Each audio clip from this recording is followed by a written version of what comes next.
Nostalgia. I was browsing YouTube the other day, looking at retro gaming videos, and I was thinking, it's about time I did another one myself. It's been over 5 years since the last time I uploaded a video, and feeling the need to be creative and work on something new.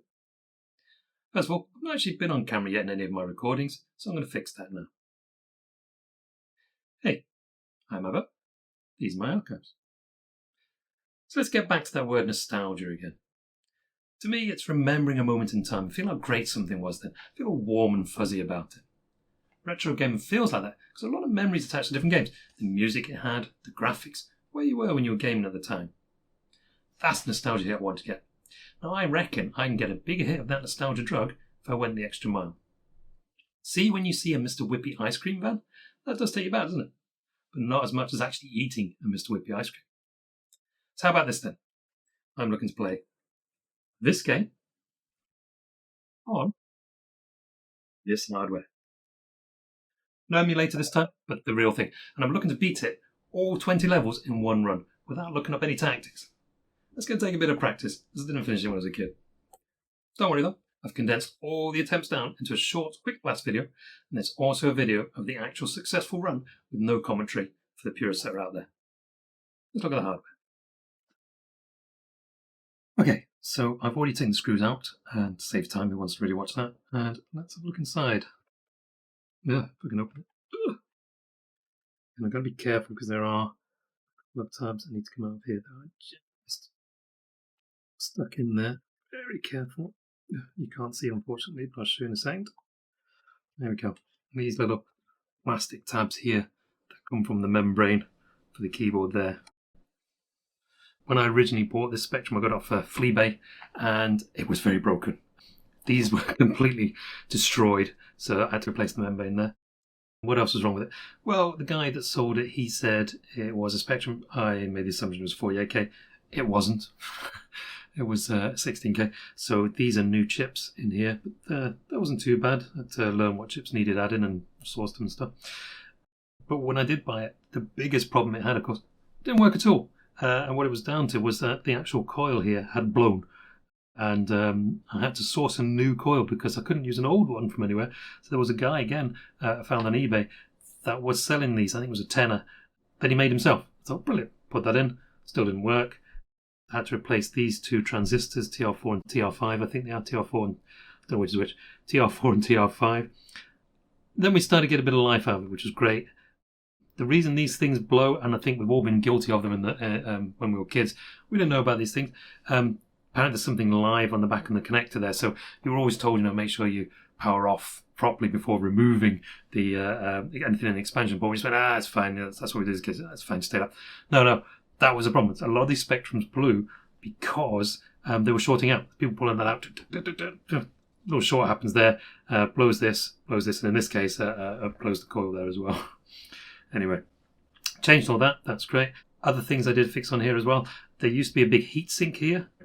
I took that out and placed it with this more modern version just because I wanted to make sure this lasted for a bit longer than it had previously, just to make it a bit safer and not get so hot, because the Spectrum did not get hot. And I also recapped it, so all these blue capacitors you can see here, replaced all those. That was fun, never done that before. Going back to this fella as well, I won't show you the back of the board because when I did that, I did ruin a bit of the back of the board there. So we just said that looks great. We won't turn it over. Also, there's a composite mod where you can mod the output instead of RF, which was like, the old TVs, plug into your video recorder or television set.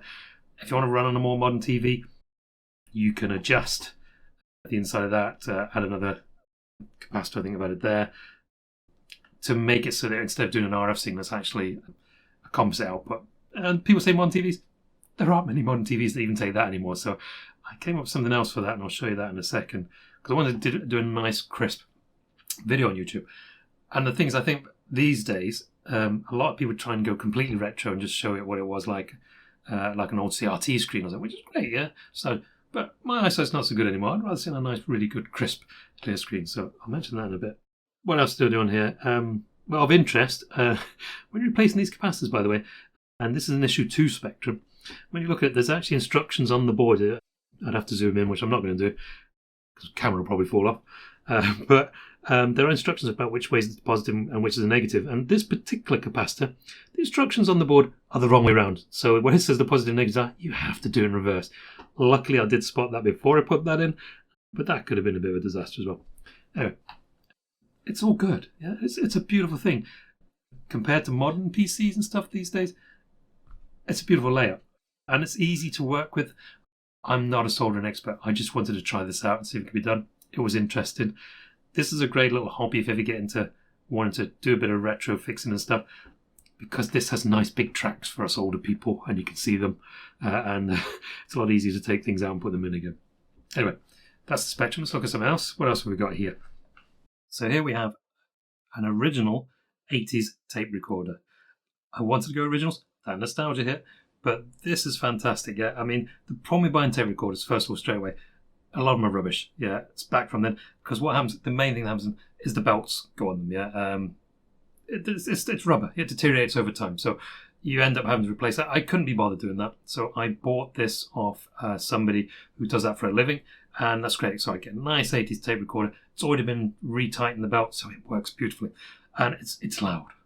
The problem with the Spectrum you had is that a lot of these computer program recorder things, a lot of these computer tape decks, they were adjusted such that they were loud for input. So you actually, I think you have to run the Spectrum about 80% volume there, so pretty loud, so that it could actually listen to it and amplify that enough so you could load the tapes in. Many of you are going to remember the amount of times you were just adjusting that to get those wavy lines just right, the blue and the magenta, I think, wavy lines just right, so that you could load your game in. Turbo loaders, they were a real problem, weren't they? So this is fantastic. We've got our inputs and outputs there. Okay, it's clunky. It's got a counter reset. Yes, just in case perhaps you copied games onto a big C90. Nobody ever did that, of course. But listen to this. This is great. Listen to the noise. Oh, it's so clunky. It's so loud. It's got yeah, that's nostalgia there. There you go. And you can see inside. Shove the tapes in there. Finally, we've got this lovely piece of kit here. This is a ZX HD from Byte Delight. Wonderful piece of kit this guy's invented. If you remember back, I said I'd modded the Spectrum to have a composite out, but the signal, it wasn't that good. It's still, not very good resolution, let's say, for our modern monitors these days, 2K, 4K, etc. What this does is that actually, instead of actually trying to change the output signal from the Spectrum, what it does is it looks at what the Spectrum's trying to draw. Yes, it listens to the chips inside there and it goes, hey, this is how I'm going to draw this. It creates a nice signal for HDMI, a nice digital output, and is scaled up accordingly. So this gives you crystal clear output. So now we've got all the parts. Let's put it all together. Right, here we go. We're all set up. Tape deck, Spectrum, ZX HD. I have to squeeze these in a bit together here because I can't quite get them all in frame, but the ZX HD is here at the back there. The top camera, the overhead camera, is actually my own mobile phone. I probably need to get a better camera than my mobile phone. So I've just put in the relevant parts that we can see. And of course, this thing we've got, the Manic Miner. So this only came the other day. I've not even opened it. I've not tried it. This could follow the first total, but here we go. There. So you can see there you go. The beautiful thing, 1983. So what's that? 41 years old. 41 years old. Crikey. So it still works. And she popped the load on there. Press play. Right. Fingers crossed. First time. Okay, it's been a little quiet. Oh, that's good. The lines are good. Yes! Manic Miner. Manic Miner. Yes! Manic Miner. Okay. Does it have a picture? No. Can't remember. Looking good so far. There we go. MM1. Somebody loads it. Is that the picture? Just can't remember. Yeah. Excellent. I'm not going to force you to watch this all the way through. Let's skip to the end, see if it works. Or, let's skip to the point where it bugs out. Back in a second.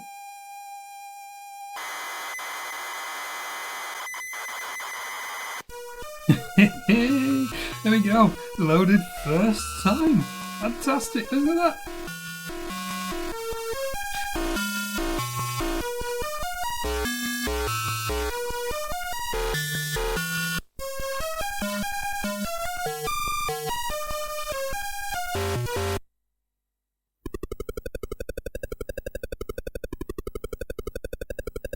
All right then. Let the fun commence.